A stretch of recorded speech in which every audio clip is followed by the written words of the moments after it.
The New York Jets won their first preseason game, but at what cost?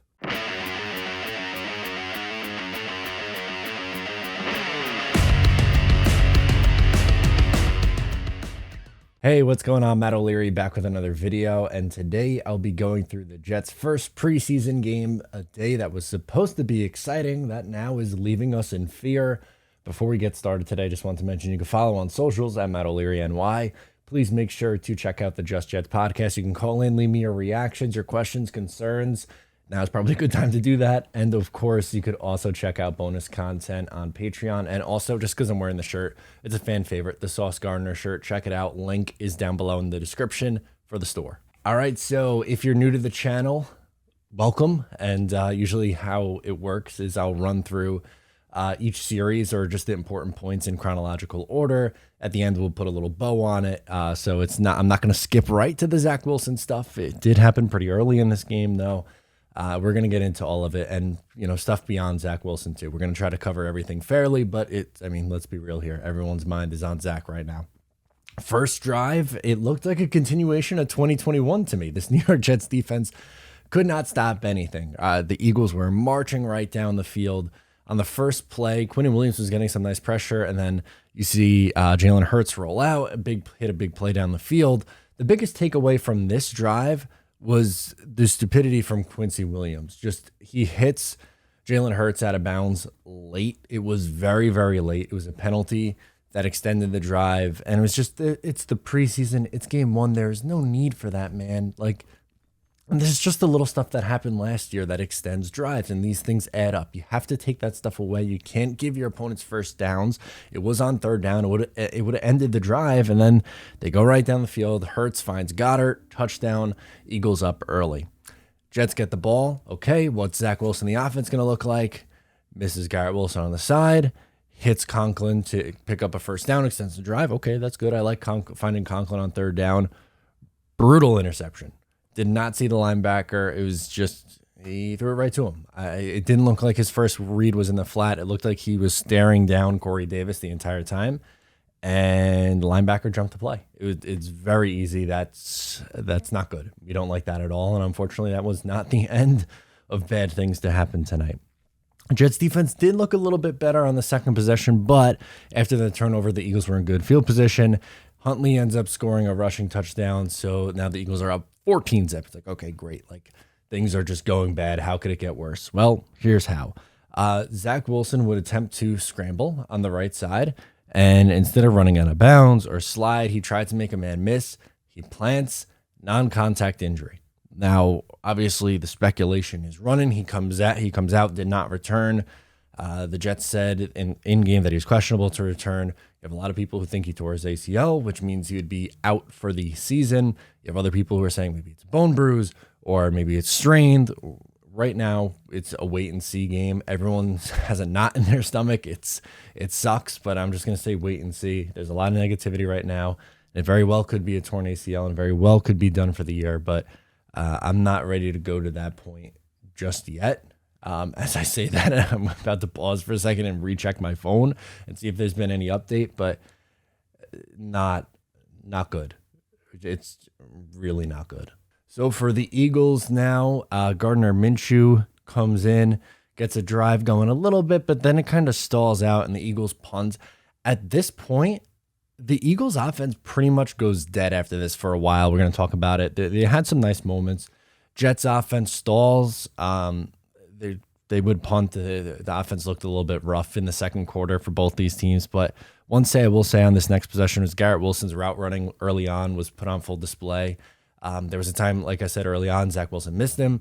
And he just looked open. Obviously, you have to go back and watch some of the film, but it looked like he was definitely a positive. Elijah Moore had a nice play. So that at least was a little bit of a plus if you want to turn that into a plus from the first half offensively.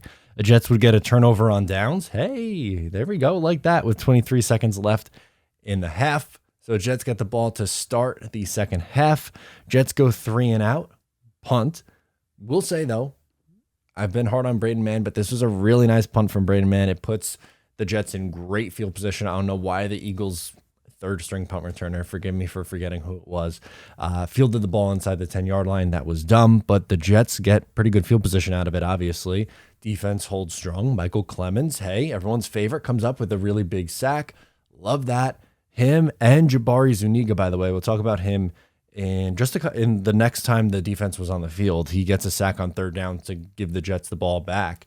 So those two guys who are fighting for roster spots, playing well. And that's really what the focus was supposed to be on, right? In this game, it was supposed to be, hey, who's these guys fighting for the bottom tier of the roster? Who has the edge? And those guys played well, but unfortunately, that wasn't the big story from tonight. The New York Jets on offense, though, let's talk about them for a second. You had a little bit of a Denzel Mims sighting, looked okay. The Jets get the ball inside the 10-yard line, and then Zonovan Knight, who had a really, really good game, punches it in.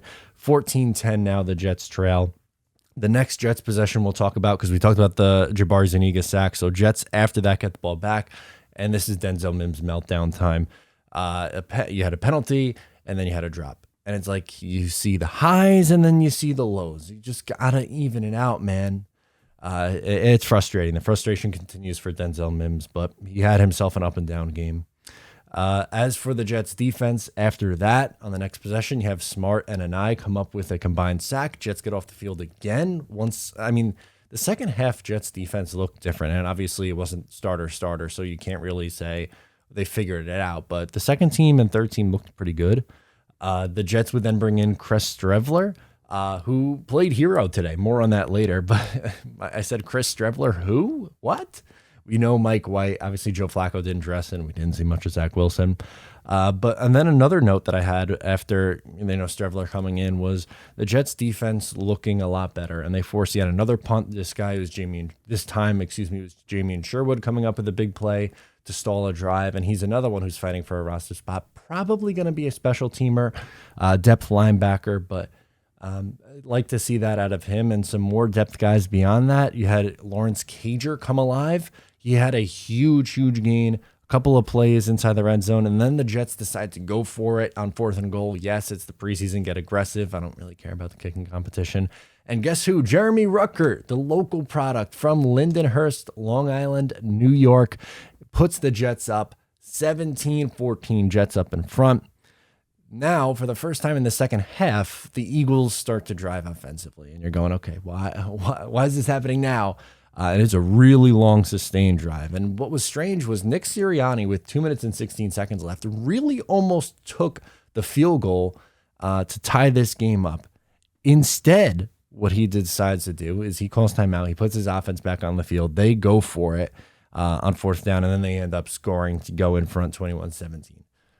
Please, this is a memo to coaches. I know obviously you want to win every game, but it's the preseason. Memo to coaches in the preseason: don't settle for ties and field goals. Go for it, get aggressive, work on the offense, and that's luckily what he did.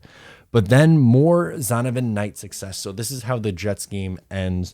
Huge return from Zonovan Knight, which is like awesome. Love to see that. And then Chris Streveler, man, he marches the Jets right down the field. A little bit of a run to the right, gets a huge gain. And then he hits Calvin Jackson for a touchdown to end up winning the game with 16 seconds left. This is a guy who's very unlikely to make the roster unless something drastic happens here with the quarterback situation, but gotta love that from him. And just overall, I'll run through some numbers to close us out here. So Mike White went 10 of 20 for 98 yards. You had Streveler go 6 of 9 for 62 yards and 2 touchdowns. Also had that big run. LaMichael P. Ryan was the leading rusher, 10 carries, 51 yards. Streveler had 2 runs for 31 yards. Breece Hall, 5 for 15. Zonovan Knight, 6 for 13. Lawrence Cager led the way in receiving with 40 yards. The Jets spread the ball around, obviously, which is what usually tends to happen in the preseason. But overall, yeah, Jets won. There were some things to like, but Jets fans are holding their breath right now, and for good reason. Sound off in the comments. Let me know. I'm Matt O'Leary. Subscribe. I'll talk to you next time.